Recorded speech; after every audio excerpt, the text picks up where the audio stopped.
Bora lá então, moçadinha. Então, a gente já falou aí sobre morfologia, sobre fisiologia, e tudo isso é para ter uma base, né? Para a gente entrar agora numa fase aí do curso que a gente vai estudar, de fato, as plantas forrageiras, né? Mais utilizadas no Brasil, gramíneas e leguminosas principalmente. Então, uma aula de hoje é para a gente fazer uma preparação para iniciar esse estudo, né, dessas plantas uma a uma, né? Ou pelo menos gênero a gênero aí. Então, hoje nós vamos falar desse tema, né? Como se faz, o que se leva em consideração para escolher as espécies de plantas forrageiras que você vai utilizar no seu sistema de produção, no momento que for reformar um pasto, né? Para desenhar uma sequência lógica lá de plantas forrageiras no sistema. Bom, então, para isso, nós vamos tocar em 5 pontos, aí 4, na verdade, né? Vamos fazer uma pequena introdução, só enfatizando, né? A importância de se ter uma diversidade grande de plantas forrageiras num país enorme como o nosso, né? Fazer um breve histórico de como essa ciência aí do melhoramento, da introdução de plantas forrageiras exóticas se deu no Brasil, falar da atualidade, né? O que esses programas de melhoramento genético disponibilizam para a gente hoje, né, de cultivares. E, por último, né, mas o mais importante, é por isso que está grifado aí, falar sobre os critérios para escolher e recomendar plantas forrageiras. Assim, quais as perguntas eu tenho que me fazer, né, e responder para ter assertividade, né, na recomendação de plantas forrageiras. E, por último, algumas considerações finais. Assim, como introdução, só para enfatizar, né, a importância da aula de hoje, lembrar daquele esqueminha de produção de carne e leite, né? A gente precisa de luz, CO2 e água, né, para fazer carne e leite.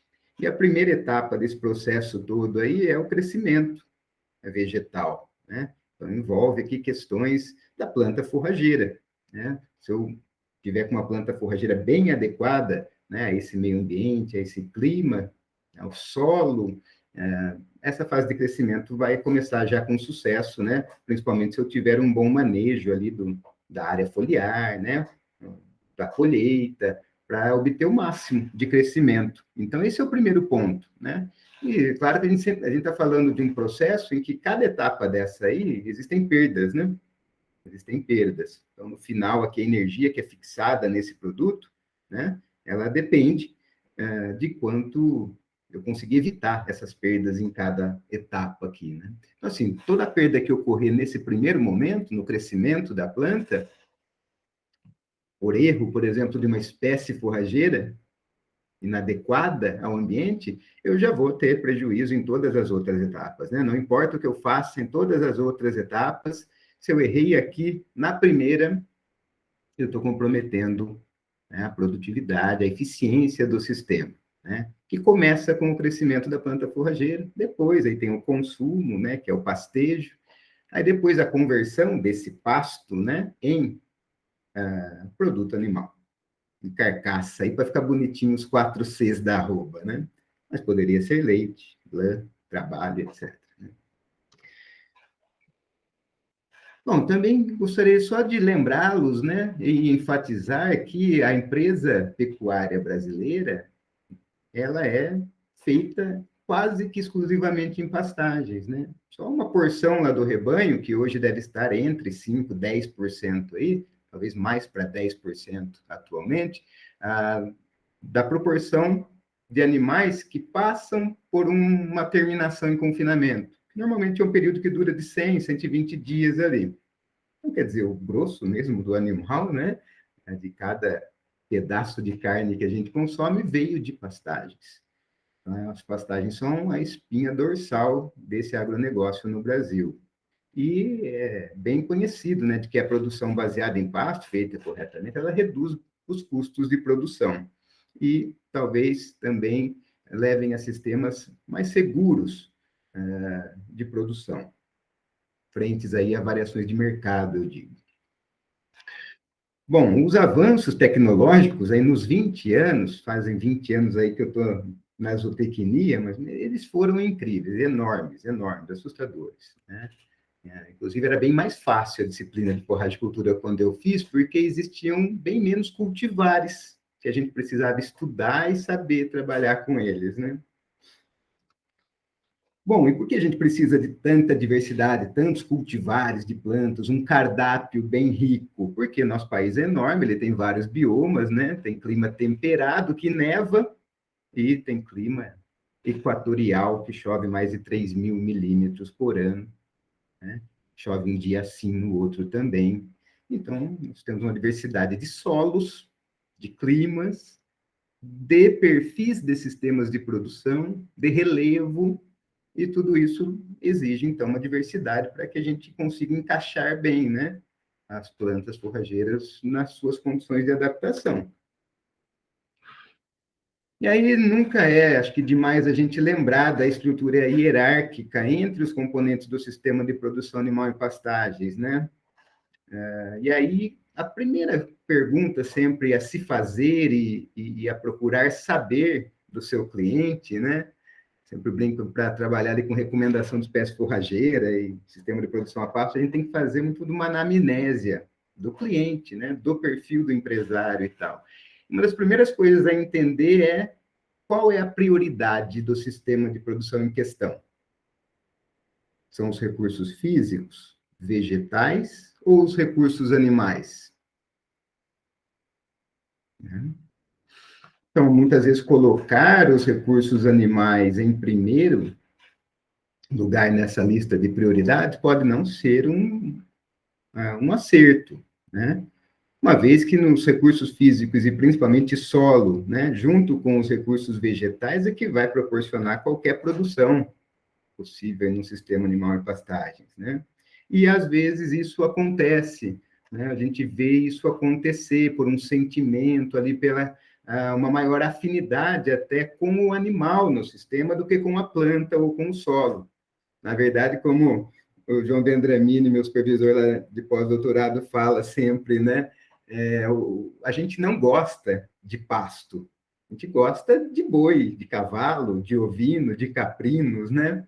E às vezes acaba dando uma prioridade maior a esse recurso, quando na verdade não o é, né? Na maioria das vezes. Que a gente deve priorizar, de preservar principalmente, é o recurso solo, planta, que é o que fica, né? Que é o seu patrimônio maior dentro, né, da sua empresa. Os animais estão passando pela sua empresa e você está utilizando essa máquina para transformar sol em planta, planta em carne ou leite. Então, eu vejo muitas vezes sistemas de produção que estão pensando lá na frente, discutindo fervorosamente qual a genética ou o cruzamento, né, qual a suplementação e tal, mas não estão dando adequada, né, a devida prioridade aos recursos forrageiros e principalmente a fertilidade do seu solo. Bom, dito isso, vamos para o histórico, né? Recente, muito recente dessa área de plantas forrageiras no Brasil, né? No começo de tudo aqui, 500 anos atrás, isso já é muito recente, né? O que a gente tinha de recurso para ser prontamente utilizado, e que foi os ambientes mais prontamente utilizados, foram os campos sulinos, os pampas gaúchos, áreas inundáveis, Pantanal e algumas áreas inundáveis da Amazônia, e o cerrado brasileiro, principalmente áreas de cerrado mais aberto, né? O cerradinho, normalmente solos, né, de menor fertilidade, com mais alumínio, menos fósforo. Então, essas eram as áreas nativas, né, para a exploração pecuária no começo do Brasil. E nesse período também é conhecido de todos, né, a vinda de navios negreiros com escravos da África para o Brasil. E nesses navios eram feito camas para os escravos. Essas camas eram feitas com gramíneas da África, né, que vieram nesses navios e, pela nossa similaridade de clima, né, de paralelo, aí essas gramíneas se adaptaram às nossas condições brasileiras, né? E aí que a gente tem as primeiras forrageiras exóticas, vindas da África, digamos assim, acidentalmente ou não intencionalmente, né, para formar pastagens e tal. Então, principalmente espécies do leste da África, né, região de Mombasa, de Moçambique, né, que eram as rotas, principais rotas aí, né, desses navios negreiros, né? E do oeste aqui da África também, né, região de Angola, Luanda, Benguela, também tinha esse trânsito, né, desses navios e provavelmente vieram espécies aí dessas duas localidades do leste e do oeste, né, da África. Bem, quais são essas gramíneas? Que hoje em dia a gente vê elas mais até, tirando a Braquiária decumbens, né, que é o número 2 aí, mas o restante a gente acaba vendo mais elas em beira de estrada, né, do que realmente inserida nos sistemas produtivos hoje em dia, apesar de terem, sim, sua importância, né? Então, a primeira, por exemplo, o capim colonião, que é um pânico máximo, né? A gente vê ainda, mas principalmente já ficou na beira da estrada, né? Porque tiveram outros cultivares lançados que superam, de certa forma, o capim colonial. O capim braquiária decumbens, né? Essa sim a gente tem bastante ainda nos sistemas produtivos, mas também é um exemplo de capim que veio lá desde a época do colonial. O capim jaraguá, né? O Eparrhenia rufa, também, e o capim gordura. Esse também é mais mesmo em beira de estrada do que em sistemas produtivos, né? Principalmente na região de Minas Gerais, ele tem bastante. Então, foram esses capins aí introduzidos, né? Nessa época aí. E no começo era difícil a coisa, né? O estabelecimento dessas pastagens era feito de forma vegetativa, era plantio por muda, porque não tinham tecnologia, né, conhecimento para a produção de sementes no Brasil naquela época. Aí, veja só, em 1960 somente que começa um processo de formação de pastagens por sementes no Brasil. Uma importação de sementes de Braquiária decumbens da Austrália. E veja que é na mesma época em que ocorre um processo de expansão do Brasil Central, né, incentivos do governo para a ocupação, né, das fronteiras do Brasil, e a pecuária, então, foi o carro-chefe dessa ocupação do Cerrado, né, com a Braquiária decumbens, né, a partir de sementes aí nesse momento. Só que havia pouco conhecimento ainda das exigências, né, dessas forrageiras, né, exigência em solo, exigência em manejo, né, e aí se percebia um rápido declínio da produtividade, né, e da persistência dessas plantas, e o início do processo de degradação, principalmente quando já haviam extensas áreas de monocultura dessa braquiária e começaram a ocorrer intensos ataques de cigarrinhas, um inseto sugador de seiva do xilema, que atacam essas plantas e provocam a morte da parte aérea e o enfraquecimento do sistema radicular também dessas plantas. Né? E aí que se viu a importância de ter diversidade já. Foi o primeiro baque, já logo aí em 1970, por aí. Então, aí que surgem nas Embrapas e nas universidades, em algumas universidades, os programas de avaliação e introdução de plantas forrageiras, né, normalmente exóticas, algumas nativas também. E começa, assim, uma cultura de ciclo dos capins, porque a cada vez que era lançado um capim, a turma queria experimentar aquele capim e ir trocando o seu capim lá e tal. Isso aconteceu e acontece até hoje. Então, essa tabela traz essa evolução do uso e substituição de plantas forrageiras no Brasil. A gente tem na década de 70, né, com a euforia dos programas de melhoramento genético da Flórida, né, do Sínodon, né, começa uma euforia para ter mudas de Sínodon, né, para plantar aqui no Brasil. Depois, na década de 70, a euforia do pânico, da cetária, da braquiária decumbens. Né? Em 1980, novamente, né, um novo cultivar de pânico, um cultivar centenário, causa essa euforia, né? E o Andropogon gaianus também. Nas áreas não tropicais, nas áreas temperadas, sul do Brasil, o festuca, o lólium, né, falares, né, as gramíneas, trifólium, medicago, lótus, né, também. E em 1980, aí já começam a aparecer os frutos dos programas de melhoramento genético da Embrapa, né, principalmente. Embrapa Gado de Corte, com os programas de braquiária e de pânico. E aí começa realmente o lançamento de cultivares, aí com o cultivar Marandu, que foi um marco, se não me engano, em 1984, porque foi, então, o lançamento de uma braquiária que era resistente às cigarrinhas das pastagens. E aí começa um processo de substituição da braquiária decumbens, né, pela braquiária brisanta, cultivar marandu.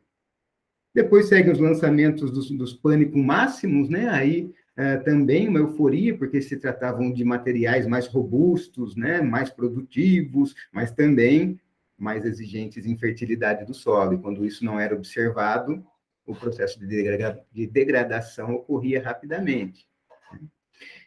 E nos anos 2000 aí começa a vir com maior frequência, né, a lançamentos de outros cultivares, principalmente de braquiária brisanta, né, Charaés, Piatã, Pânico Máximo também, o Massai, além do Paspalum atratum, que é um capim para áreas alagadas. Então, ficou famoso na época, né, essa representação aqui de uma escada, né, uma escada descendente infeliz, ou da ilusão, do professor Moacir Corsi, né? Que era o cidadão começava lá com o capim-elefante, que ele plantou por muda, o capim colonião, né? E aí ia surgindo os capins, ele ia trocando os capins, ao passo que o que ele tinha ia entrando em processo de degradação, ia virando puro gramão, né? Barba de bode, sapé, rabo de burro, etc. Essa ânsia de substituição, procurando um milagre, né? Que aparecesse uma planta forrageira que fosse de fácil estabelecimento, adaptada a solo de baixa fertilidade, mas que ainda assim tivesse alta produção, que fosse de altíssima qualidade da forragem, produzisse, né, ganhos de pesos altos, produção de leite alta, mas que também fosse resistente à cigarrinha, à lagarta, à formiga, que não tivesse nenhuma substância tóxica ou antinutricional, e tudo isso o ano todo, produzindo muito o ano todo, qualidade o ano todo e tal. E é claro que aparecem, né, esses milagres, será? Um milagress, a forrageira milagrosa que você procurava agora está disponível. 99% de digestibilidade, 60% de proteína, persistência de mais de 50 anos.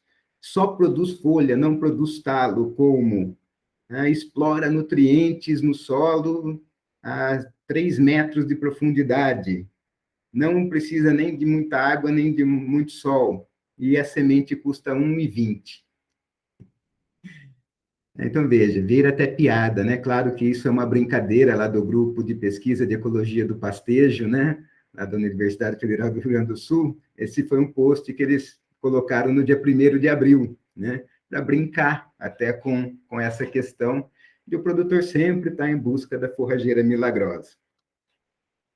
Assim, isso talvez é uma característica meio nossa, não sei, né? Então, até brinco aqui, né? Vamos lá, vamos ver como que vocês estão aí. Assinale em V verdadeiro e F para falso. Primeiro, o nosso Jorge Benjor. Moro num país tropical, abençoado por Deus e bonito por natureza. E aí? Bom, depende de cada um, né? Acho que é verdadeiro. Nessa terra, se plantando, tudo dá. Pedro Vaz de Caminha. Ou com maná adubando dá, frase do ilustríssimo doutor Fernando Penteado Cardoso. Esse é um agrônomo de 106 anos, atuando ainda aí. O que vocês acham? Quem está certo, Pedro Vaz Caminha ou Fernando Penteado Cardoso? Fernando? Eu acredito que uma das primeiras mentiras que já foi contada nesse país foi essa. Para mim, essa é a falsa, né? Nessa terra em se plantando, tudo dá, talvez não seja verdade. E muita gente fica, às vezes, acreditando nisso, né? Um capim-elefante que produza 25 toneladas de forragem numa terra em que se plantando tudo dá. Não, se não adubar, não dá, não. Claro que não são para todas as forrageiras, nós vamos ver isso daí. Bom, depois da brincadeira aí, né, vamos para a atualidade. Atualidade, assim como no passado, verifica-se grande interesse dos pecuaristas na substituição de espécies forrageiras. É incrível, né? E muitas vezes as decisões são baseadas nos lançamentos recentes, né? Que ocupam maior espaço nos meios de comunicação. Então, é incrível. Atualmente, qual é a nossa forrageira milagrosa aí do momento? Pelo menos o que eu vejo mais a turma perguntar se é milagrosa, se não é do capim capiaçu, né? Capim curumi, é o que eu mais ouço aí. Muita gente atrás do TIFT 85, enfim, parece que os ciclos dos capins ainda não acabou para algumas pessoas, né? Claro que a informação ela é cada vez mais acessível, a gente vive uma troca de geração na pecuária, então acredito que rapidamente ela vai acabando, né? E hoje a gente precisa realmente de bastante profissionalismo, porque o número de espécies é cada vez maior. Então, exige esforço dos técnicos para compreender a especialidade de cada cultivar, né? E adaptar para as tecnologias de manejo dessa nova cultivar. Ou seja, é saber onde ela se encaixa, para que ela foi lançada, o que ela tem de diferente em relação aos cultivares anteriores, né?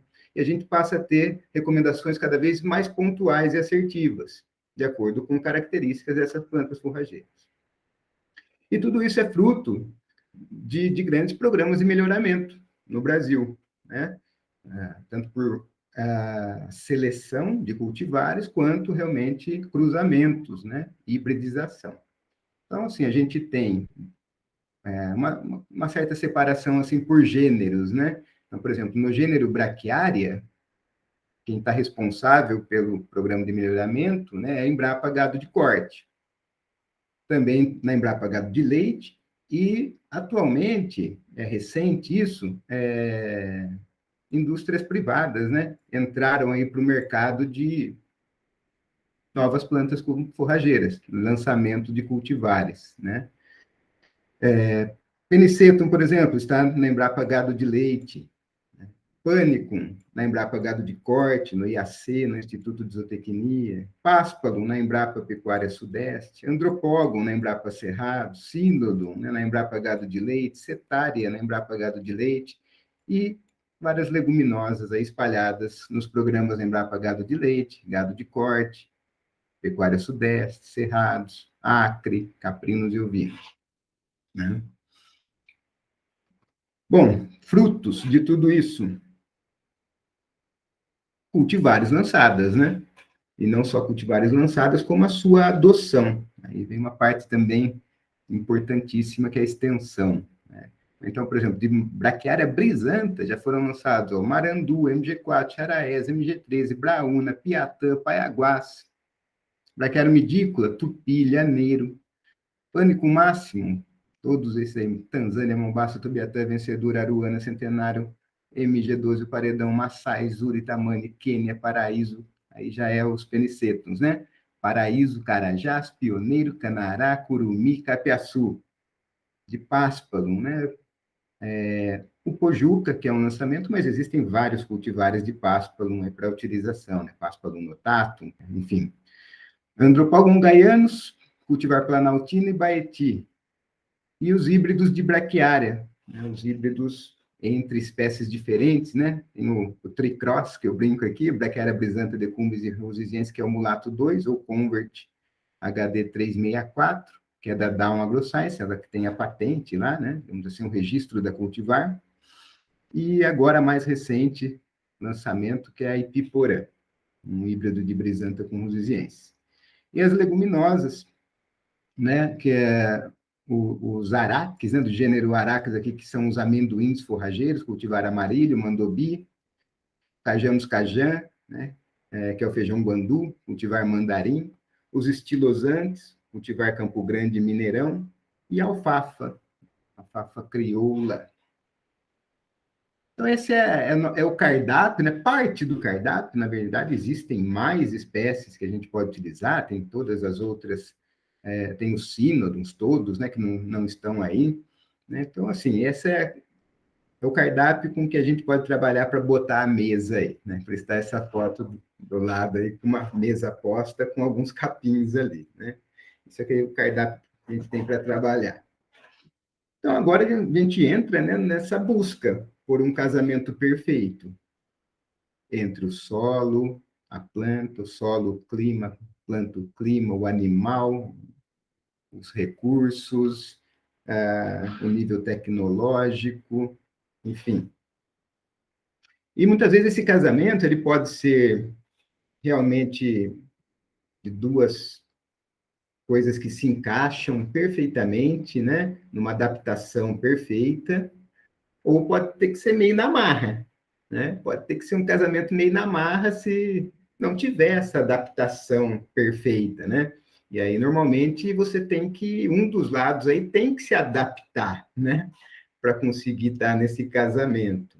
Então, se a coisa não for naturalmente perfeita, um vai ter que se adaptar, ou essa coisa vai ter um fim, né? Tá certo? Então, se for dessa maneira que está na foto, né? Alguém vai ter que ser adaptado ou se adaptar, né? E senão isso não vai ter um fim muito interessante. Aí vem a primeira pergunta, né? O primeiro questionamento a gente se fazer para cada situação. É mais interessante adaptar a planta ao ambiente ou o ambiente à planta? E, assim, exemplos de adaptar o ambiente que a gente pode dar, né? Se eu tiver que adubar o solo para cultivar uma planta, eu estou adaptando o ambiente à planta, não é verdade? Se eu tiver que irrigar para poder conseguir cultivar uma determinada planta ou no nível de produtividade que eu quero, eu estou adaptando o ambiente à planta, né? Então, a gente tem que se perguntar, porque às vezes vai ser mais interessante adaptar a planta ao ambiente. Se a gente tivesse ambientes riquíssimos, vamos supor assim, de fertilidade, de chuva e tal, seria fácil, né? Porque aí eu vou pegar uma planta exigente, né? Que também produz bastante, vou colocar nesse ambiente e vai produzir muito sem, né? Vai tudo estar lindo. Acontece que normalmente não é isso que acontece, né? Normalmente nossos ambientes exibem restrições, seja restrição de fertilidade, química do solo, ou física do solo, ou biológica do solo, ou restrições de precipitação, né? Então, normalmente o que a gente tem são ambientes que, naturalmente, eles não proporcionariam muita produtividade, muita produção, né? Só um exemplo. Aquele cerrado nativo, lá do começo do Brasil, para você manter uma vaca nele, você precisava, na verdade, para manter uma vaca, você precisava de 5, 6, 7 hectares para manter uma vaca. Numa pastagem depois de Brachiara decumbens, né, que foi lá a primeira semeada, você já conseguiria manter 0,8 vacas por hectare, né? Vamos arredondar, um hectare para ter uma vaca, né? Então, é isso. Então, normalmente, a gente encontra essa situação para intensificar, né? Ter que adaptar o ambiente à planta. E toda vez que eu faço isso, eu estou fazendo um contrato ecológico com essa planta. Por isso que eu coloquei essa palavrinha aí, contrato ecológico. Vê se faz sentido agora para você. Porque, assim, para eu manter essa planta viva ali, eu tenho que manter aquele ambiente em que ela está adaptada. Vamos supor, eu vou pôr um mombaça no solo lá de cerrado, e para isso eu precisei calcário, gesso, fósforo, nitrogênio, potássio. Se eu parar de aplicar esses insumos, né, e o solo começar a empobrecer, né, essa planta vai pouco a pouco desaparecendo de lá. Eu não mantive o contrato ecológico com a planta para esse ambiente. Beleza, ficou claro? Isso daí fez sentido para vocês? Então, vão ter situações que nós vamos adaptar a planta ao ambiente, de situações que eu quero explorar aquele ambiente, mas com pouca utilização, às vezes, de insumo ou de intensificação, né? E vai ter um percentual, às vezes, da própria propriedade ou de uma propriedade mais intensificada, que eu vou ter que trabalhar a adaptação do ambiente para ter uma planta mais produtiva, para ter uma planta que atinja a exigência dos animais, etc. Exemplo, eu posso ter que adaptar uma planta para o Pantanal, Tem que ser a planta adaptada ao Pantanal, e não adaptar o Pantanal à planta, porque é muito difícil adaptar o Pantanal. Adubo não chega, é área que alaga, né? A água é salobra, então pivô central nem pensar. Então, quer dizer, eu tenho que ver uma planta que sobreviva naquele ambiente para explorar aquele ambiente de uma forma possível economicamente, né, que seja viável. Ou do outro lado, eu tenho uma terra aqui de Maringá, roxa, né, produzindo leite, uma terra que vale 45 mil reais o hectare, que do lado tem soja, eu tenho que competir pela soja, e talvez eu coloque um pivô central, um Mombaça, produzindo leite a pasto. Tá? Beleza, galerinha? Então, vamos avançando. Ó, agora é conhecer as plantas forrageiras com uma adequada escolha e para o eficiente manejo. Então, são basicamente esses 5 pontos que a gente sempre tem que procurar conhecer sobre a planta, né? Suas questões ecológicas, morfológicas, fisiológicas, agronômicas e zootécnicas, ou de qualidade da forragem. Então, o que são questões ecológicas? A origem, por exemplo. Eu entendendo qual é a origem dessa planta, entendendo, por exemplo, o clima, o solo desse local de origem, eu entendo a sua adaptação natural, a sua adaptação ecológica. Opa, essa planta é lá do leste da África, mas é de uma região lá vulcânica, né? Que conviveu com erupções vulcânicas, esses vulcões, as cinzas, né? Fertilizaram o solo. É uma região, então, de solo de alta fertilidade, que chove 1.500 milímetros. Então, essa planta deve gostar disso, né? Então, acho que ela vai se dar bem aqui em Maringá, por exemplo. Tá? Então, isso que é questões ecológicas, né? Certo? Morfológicas, o que a gente viu, o estudo da forma das plantas e o entendimento da função desses órgãos, né? Fisiológicas, a gente já viu também, por exemplo, questão lá de fotossíntese, né? Da anatomia foliar, questões de dominância apical, como que a planta trabalha suas reservas orgânicas, onde que ela faz essas reservas, né? Questões agronômicas seriam como que se estabelece uma pastagem dessa? É por semente? É por muda? Como que faz o manejo da colheita? Que altura eu tenho que deixar? Que altura eu tenho que entrar? Né? Qual a adubação para manter essa planta perene? Qual a adubação necessária para estabelecer essa pastagem? Essa planta ela é susceptível ou resistente a quais tipos de pragas e doenças? Qual a produtividade dessa planta? Questões agronômicas. E questões zootécnicas eu coloco como todas as questões de composição bromatológica, né, de valor nutritivo, mas também o animal aceita bem essa planta? Se ele puder escolher, ele tem preferência por ela? Essa planta tem algum composto secundário que pode ser antinutricional ou alguma substância tóxica? Para qual animal ela é tóxica? Não? Então, é esse tipo de questão, esses tipos de perguntas que a gente vai fazer durante o estudo das plantas forrageiras. Tá ok? E aí, conhecendo bem os materiais, a gente vai entender qual é o tipo de estresse que essa planta forrageira resiste e ver se isso está adequado com qual tipo de estresse que a minha planta forrageira vai passar para aquele local que eu estou fazendo esse diagnóstico, né, para recomendar uma planta. Então, nesse local, nessa área de pastagem aqui, qual o estresse essa planta vai passar? Porque não é só vocês aí, meus alunos aí, que se estressam, não, porque tem muito trabalho, porque está tudo muito corrido, porque a forragicultura é difícil. As plantas se estressam também, mas é um pouquinho diferente, né? A gente fala estresse para a planta, por exemplo, o frio, o calor, o alagamento, ataque de insetos, pragas, a seca, a sombra, o alumínio tóxico no solo, tudo isso são fatores estressantes para os vegetais, né? E dependendo de quais os estresses que essa planta coevoluiu, né, ela é mais adaptada ou menos adaptada a essas condições.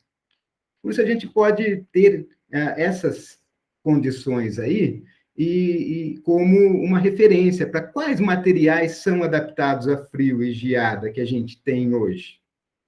Quais cultivares, plantas forrageiras são adaptadas a condições de acidez, de alumínio, de dificuldade na aquisição de fósforo.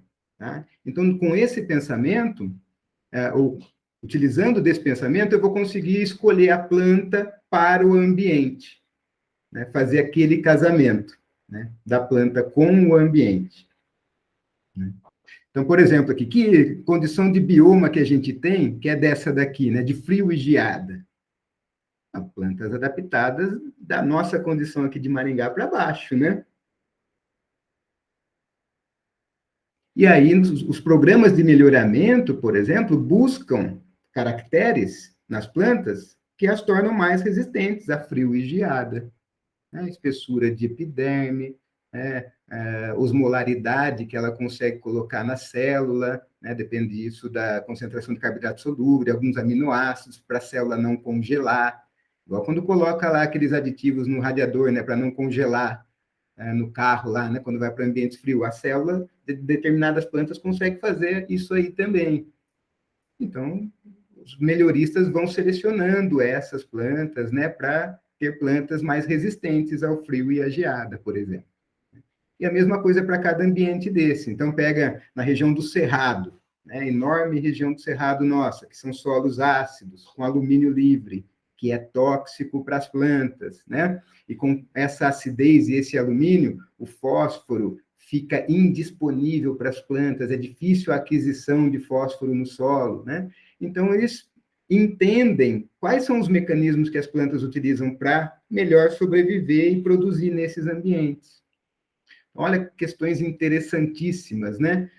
Plantas que exudam pelas suas raízes substâncias que aumentam o pH ali na rizosfera, para ela combater essa acidez e, às vezes, conseguir adquirir ali algum fósforo. Plantas que ramificam mais o seu sistema radicular, formam um novelo mesmo de raízes para conseguir adquirir melhor esse fósforo, porque o fósforo é pouco móvel no solo, né? Então, por maioria das vezes, por interceptação radicular que absorve esse fósforo. Então, as plantas têm que pensar em aumentar a superfície radicular nesse ambiente. E, para isso, plantas fazem associações simbióticas com fungos micorrízicos arbusculares. Essa associação de fungos com raízes aumenta a área de contato e a aquisição desse fósforo. Então, os pesquisadores buscam plantas que façam melhor essa associação com fungos, né? Inclusive cepas de fungos que são mais eficientes. Enfim, vários mecanismos morfológicos e fisiológicos. Por exemplo, no alagamento e encharcamento, qual que é o estresse que essa planta passa? É anoxia, né? Falta de oxigênio nas raízes. E as raízes, a planta está respirando sempre, né? Então, nessas condições, algumas plantas desenvolvem aerênquimas, estruturas morfológicas, para ajudar na oxigenação dessas raízes. Raízes adventícias, né? Mexem ali com a questão de abertura e fechamento de estômatos, que às vezes o sinal do estresse por alagamento é muito parecido com o estresse hídrico. A planta entra num processo de desidratação. Questão de cigarrinhas das pastagens, que eu coloquei até aqui evidenciado, né? Porque eu coloquei aqui a nossa cigarrinha, porque, assim, a maioria dos programas de melhoramento genético buscam, né, em primeiro lugar, gramíneas resistentes à cigarrinha. A gente já viu, né, o que elas causaram aí no passado, né? Então, assim, é básico nos programas de melhoramento aí avaliar a questão de resistência às cigarrinhas. E aí a planta tem várias artimanhas para ser resistente ou não às cigarrinhas. Isso é importantíssimo saber, né? Então, plantas resistentes, às vezes, produzem substâncias, né, que ao a cigarrinha se alimentar do xilema e, né, ingerir essas substâncias interferem no ciclo reprodutivo da cigarrinha. Quer dizer, tem plantas que agem mesmo por antibiose. Já tem plantas, não, que repelem, de certa forma, repelem as cigarrinhas. Então, por algum motivo, às vezes anatômico, às vezes químico, cigarrinha não gosta daquela planta.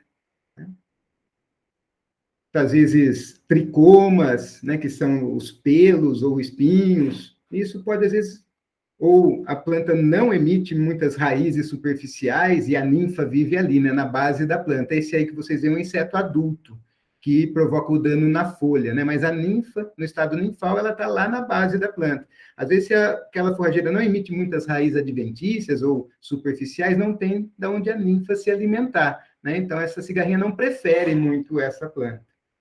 E já tem outras plantas que elas respondem ao ataque de cigarrinhas com fotossíntese compensatória, aumento na taxa de alongamento de folhas, né, para responder a esse ataque com tecido foliar e tal, e reverter a situação. Tá? Então, conhecendo essas características que a gente consegue recomendar bem para ambientes que vão ter esse ataque de cigarrinhas aí, porque historicamente tem naquela fazenda e tal. Seca, né? Plantas mais resistentes à seca, para utilização no Nordeste, onde a seca é de 9 meses. Né? Então, plantas que têm capacidade de armazenamento de água, profundidade de raízes, espessura de cutícula, serosidade na cutícula, né? Capacidade ali de questão estomática. Mistura de gramíneas e leguminosas, né?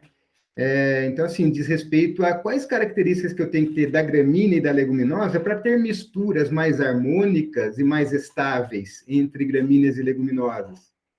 Aí são várias características, né? O hábito de crescimento da gramínea e da leguminosa, a preferência ou aceitação dos animais pela gramínea e pela leguminosa, né? Os mecanismos de perenidade dessa gramínea, se eles se dão por dispersão de sementes, né? Por colocar a sua porção fotossintética e reprodutiva acima, né, ou longe do acesso dos herbívoros, ou são por mecanismos clonais, né, de se enraizar no nó, emitir perfilhos por gemas axilares, né? Então, entender isso na leguminosa, entender características das gramíneas para ver se há possibilidade, né, de haver uma mistura que seja harmônica e persistente no sistema.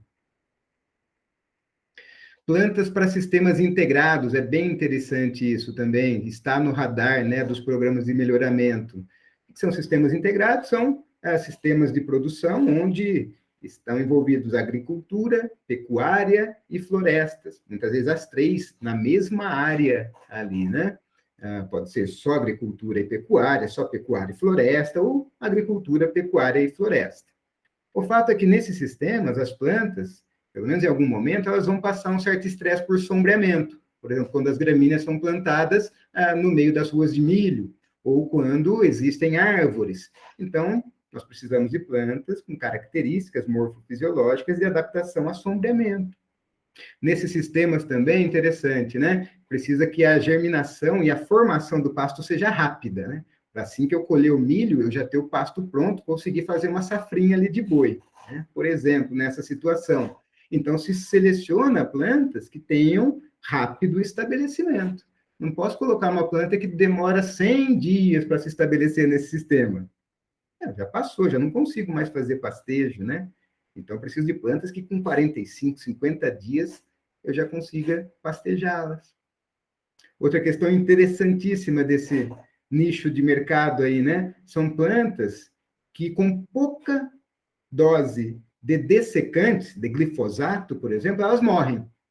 Porque no final, essas plantas em sistemas de integração aí, elas vão formar palhada, né, para o plantio direto da fase de lavoura. Então, é interessante que essa planta morra facilmente, para ficar barato, né, com uma dose baixa de glifosato. Então, se seleciona plantas com essa característica. E não parou, não, porque ó, poderia colocar aí, na verdade, vou colocar para vocês mais uns 10 pontos aí que a gente tem que considerar para escolher essa planta forrageira, né? Aqui mais rapidamente, né? A topografia. A gente não é qualquer forrageira que a gente pode plantar em áreas de morro, tá? Por causa de erosão. Então, normalmente as plantas de crescimento mais rasteiro, né, as prostradas ou estoloníferas, elas são mais adequadas para essas áreas de morro, né? Ou, pelo menos, que ela seja decumbente, né? Que não forme touceiras tão eretas, porque aí forma aquelas áreas de solo descoberto entre touceiras onde ocorre a erosão, né? E a gente tem muita área de morro no Brasil, porque a pecuária, naturalmente, ela vai ficando, né? Ela vai sendo, né, empurrada, digamos assim, para áreas menos agricultáveis, né? E aí as áreas de morro normalmente são ocupadas com a pecuária. Isso é nítido aqui no Paraná, né? Uma região bem agrícola, né? Então o gado ficou refugado aí nas áreas de morro ou de solos de menor fertilidade, por exemplo, no nosso arenito aqui. Outra questão importantíssima, né? Primeiro, a espécie que eu quero plantar lá é por semente ou por muda? Tem semente e muda dessa espécie disponível? Né? E a que preço? Isso é um ponto importantíssimo da prática. Às vezes a gente vai ver, tem tanta planta forrageira, mas tem muitas delas que não existe um comércio sólido de sementes. Você não encontra em quantidade quando precisa, principalmente das leguminosas. E, normalmente, a questão de produção de plantio por mudas, né, ela é mais difícil, mais trabalhosa. Aí você tem que ver também se o nível tecnológico e os recursos da fazenda dão conta disso. Bom, questão de qualidade da forragem a gente já falou, né? Bastante, né, em relação à fotossíntese, e eu tenho que saber qual qualidade de forragem que eu preciso, né? Então, eu tenho que saber já qual categoria animal vai utilizar aquela área de pastagem, qual espécie, qual categoria animal, qual a exigência dela. E também questões de aceitabilidade, né? Essa planta é bem aceita por essa espécie, né? Eu quero isso, para leguminosas principalmente, né? Porque tem leguminosas que simplesmente os animais não aceitam, não consomem bem. Daí ela teria função mais só na fixação de nitrogênio, né? Questão de fertilidade do solo. Né? Não vai ter um benefício no valor nutritivo da dieta do animal. Questão de toxicidade, substâncias antinutricionais, né? Saber se aquela planta tem alguma substância tóxica ou antinutricional e para qual espécie isso é tóxico e antinutricional, espécie animal, né? Questões de produtividade, né? Saber, uma produtividade de 3 toneladas de matéria seca dessa planta ou de 25, 30? Tem uma amplitude enorme em termos de capacidade produtiva dessas plantas forrageiras. Né? Então, sempre se perguntar isso. Bom, o uso, para que eu uso? É para conservação de forragem ou é para pastejo? Né? Aí, se for para conservação de forragem, a gente tem um rol lá de espécies mais adequadas para isso. Se for para feno, umas. Se for para silagem, talvez outras. Claro, considerar a espécie animal, né? E dentro do hábito alimentar da espécie. É um caprino ou é um búfalo? Veja, em termos de hábito alimentar, são bem diferentes, né? Qual o nível tecnológico da propriedade? A propriedade está numa região de Maringá ou está no Pantanal? Né? O que é mais lucrativo para a região que essa propriedade está? E, lógico, os recursos financeiros, né, para a gente ver potencial de investimento, né, e os recursos humanos, a capacidade mesmo dos recursos humanos em operar, talvez, um sistema que se torne mais complexo, por uma escolha de uma planta forrageira, às vezes mais exigente, né, em manejo, uma planta forrageira que já não é possível fazer um bom trabalho com ela na lotação contínua, né, ou seja, num pastão grande onde o animal fica lá direto, né, precisa, às vezes, subdivisão, então, investimento em cerca, bebedouro, né, e aí em trabalho para fazer esse manejo mais requintado e tal, né, esse manejo do pastejo, da colheita. Às vezes você vai tirar, tinha um capim lá que era manejado daquele jeitão, né, meio na larga, e você troca por um capim de alta produtividade, vai adubar, não sei o quê, você tem que colher. E aí tem que requintar tudo, a estrutura, o manejo, o treinamento do pessoal. Aí, por exemplo, aqui esse gráfico traz para a gente, né, a altura da planta relacionada com várias características aí. Tá? Então, aqui a gente teria menor altura da planta, maior altura da planta e uma menor variação, aí uma menor expressão dessas várias características, né? Então, o que é interessante é que plantas de porte mais baixo, por exemplo, de hábito de crescimento mais estolonífero ou decumbente, elas têm uma maior flexibilidade de manejo, ou seja, ela aceita mais erro. Ela aceita mais erro, é mais fácil consertar os erros de manejo da colheita, né? Então, ela exige menos do manejador, né? Menos de monitoramento, ela é menos propensa aos erros, é menos propensa a um decréscimo muito acentuado de valor nutritivo, né? Tal. Ao passo que eu escolho cultivares de maior porte, capim-elefante, mombaça, Tanzânia, Andropogon, eu aumento a exigência de manejo, porque eu tenho que controlar o desenvolvimento desse colmo, né? Para tornar mais acessível as folhas aos animais, a colheita mais fácil pelo animal. E isso nos deixa mais propenso a erros, a decréscimo do consumo de forragem, do valor nutritivo, né? Você veja, por exemplo, o capim nosso de maior sucesso, talvez, seja o capim marandu. E nessas três imagens que vocês estão vendo aí, é ele, é o capim marandu. Então, devido à sua plasticidade fenotípica, é o nome que a gente dá para essa capacidade do capim mudar a forma dele para sobreviver, né? É que esse capim se espalhou pelo Brasil todo, né? Porque mesmo com erros de manejo, então, quer dizer, fazendas com pouco conhecimento, com pouca estrutura física e humana, né? Com recursos humanos, é assim, consegue ou conseguia tocar o empreendimento, né? Então, às vezes, tempo atrás aí, até esse empreendimento pode ser que desse algum dinheiro, né? Então é por isso que ele chegou nessa situação, porque o pasto não morre e porque o animal também não morre. Então, ele conseguia tocar isso nesse marandu, né? Ou nesse, né? Mas, quer dizer, olha o que o capim-marandu é capaz de proporcionar, né? Então, é um cara que vai de A a Z aí. E, às vezes, muitas plantas que são introduzidas nos sistemas, aí se dão bem, é por essa característica, de sobreviver bem aos desaforos, né? E eu digo que a nossa pecuária é bem exemplo isso. A gente tem duas espécies que sobrevivem aceitando muito desaforo, né? A bovina e o pasto, né? E aí, falando do capim-marandu, né? Então, por isso que a gente encontra situações dessa ainda no Brasil, porque essas duas espécies aceitam muito desaforo, né? E às vezes é por isso que esse capim passou na seleção tudo e se dá muito bem, porque ele foi posto à prova, né? Então, é isso aí. Às vezes a gente tem que tentar matar o capim para ver se ele é bom. Bom, então, assim, como consideração final, veja aqui, a mensagem que eu tentei deixar é que todas as plantas forrageiras são milagrosas, depende da correta recomendação que você fizer dela, né, do uso dela.